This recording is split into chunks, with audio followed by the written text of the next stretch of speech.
Hi, Lauren Tenney here. Edited video of the New York State Office of Mental Health Commissioner Michael Hogan speaking at the NIAPR's executive seminar thing on March 29th, 2012, and part of the comment I was able to make during the seminar. So I hope you will get involved. New York needs a lot of help. And as a survivor of psychiatry, it is so urgently important that all of the people who are working so hard to have our voices heard are acknowledged and heard and listened to. So New York State is actively involved in state-sponsored murder, slavery, and torture. And we are calling for an immediate abolition of state-sponsored murder, slavery, and torture. To do this, we need your help. It's not a limited group of people that they're after anymore. Everyone is at risk. We need action at this point. And so I hope you will act with us. Enjoy. So the question, of course, is what does right action mean? Because we've all got different mental images of that. For some people, right action is doing something that can't happen reasonably, but it's the right thing to do. So you go out and storm the Bastille, or sort of whatever it is, and storm the Bastille, or sort of whatever it is. But we're not talking about those views of right action. Commissioner Hogan, you said that sometimes the right thing to do is storm the Bastille, and July 13th to the 15th, we will be celebrating the human spirit and speaking out against psychiatric oppression for the 32nd annual Bastille Day celebration through the Mental Patients Liberation Alliance. Ms. Lewin, I'll just say that this is in a way a compliment.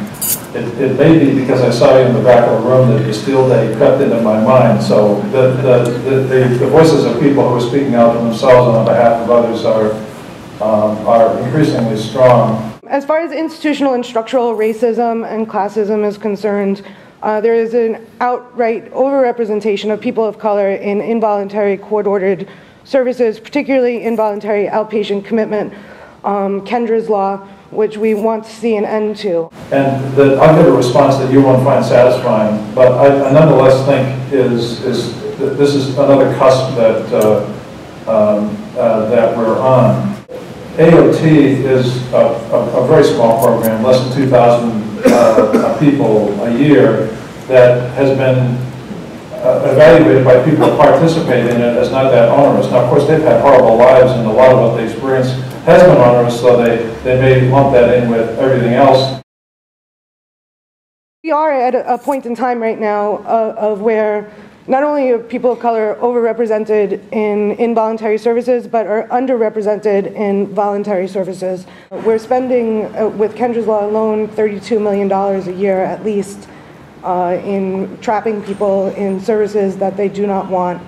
And the data is that it reduces net cost to the system and it improves public safety. So there is zero chance in the political landscape that that's going to change. Slavery is also being conducted with state-sponsored funding.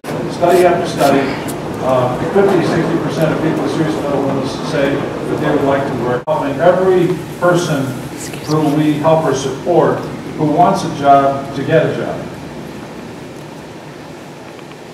That's why is that possible now? Actually, it's not that it's possible now. What I'm about to say sounds pretty cruel, but in a way it is.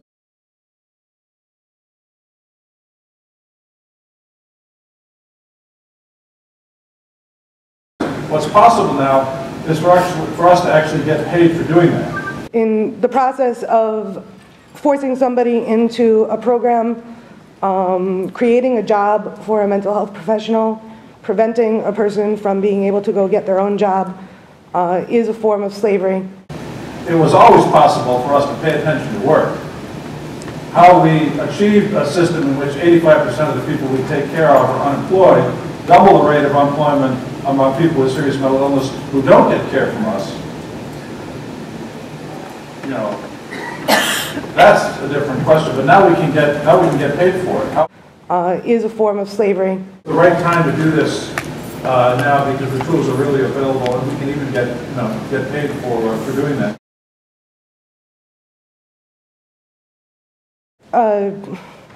The Special Rapporteur on the Convention Against Torture in 2008 wrote that electroshock, forced drugging, restraint, and seclusion may constitute torture or ill treatment. Considering how torturous it is to get on SSI, no one in their right mind, or their wrong mind for that matter, would want to go through that again. You know, so we make it so hard that the choices become terrible. The state of New York, state-sponsored torture needs to be ended now. We want an immediate abolition of forced psychiatric treatment, inhumane practices that need to be ended. And state-sponsored murder is also routinely occurring. And the game around the state hospitals now, if you sort of look at it like a board game, is nobody can get in. It's harder to get in than to get into Harvard. If you get in, you can't get out. Esmond Green, who was murdered at Kings County Hospital Center Psychiatric Emergency Room in June 19th, 2008. That you're let out of the hospital, you're feeling worse on the drugs than you were feeling before you had your break. So being rational, you go off them, then you do this again, and it hurts your brain worse the second time. And then it doesn't have to be like this. You know, we can catch people right away the first time and figure out how to stay with them. So you get what is actually helpful, the least amount of it that's actually helpful.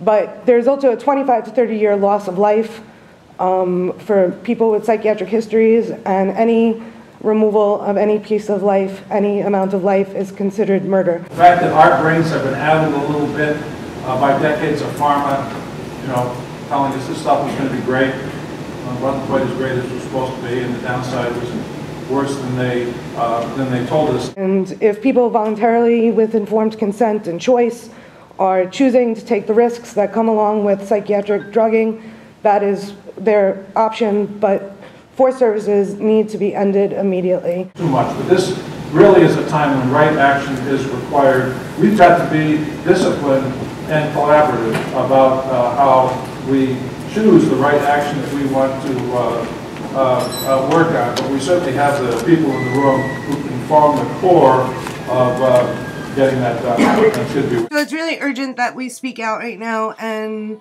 that we get heard. No, no, no! No, no, no! Electric shock is got to go!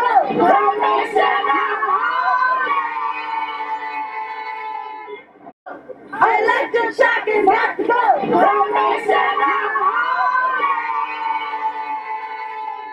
Call the doctor, call the nurse! Mental health can get no worse!